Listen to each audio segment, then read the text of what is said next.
asked about fasting of Ayaam Beedh, the white days.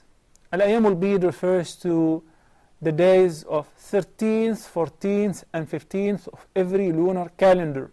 And obviously they were called white because the moon will be approaching its fullness until it comes to the 14th. Fasting on 13th, 14th, and 15th is a prophetic tradition. The Prophet ﷺ put a lot of emphasis on that, and he said in one hadith, which is narrated by Abu Huraira, when he said, "My best companion Muhammad ﷺ have enjoined upon me 3 practices: the duha prayer, to fast 3 days of every lunar month, and to make certain I offer my witr prayer before I go to sleep."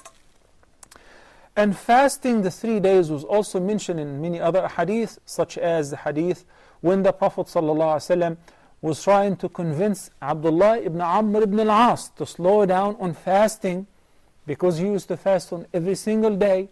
He said it would be sufficient to fast 3 days of every month, because when Allah subhanahu wa ta'ala says, "Man jaa bil hasanati falahu ashru amthaliha," whosoever does a good deed will be rewarded 10 times more for it.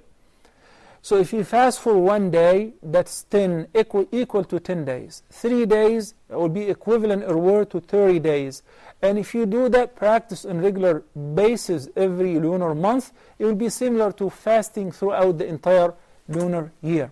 And by the way, tomorrow, insha'Allah Azza Jal, Wednesday, is the beginning of the 3 white days during the month of Rajab.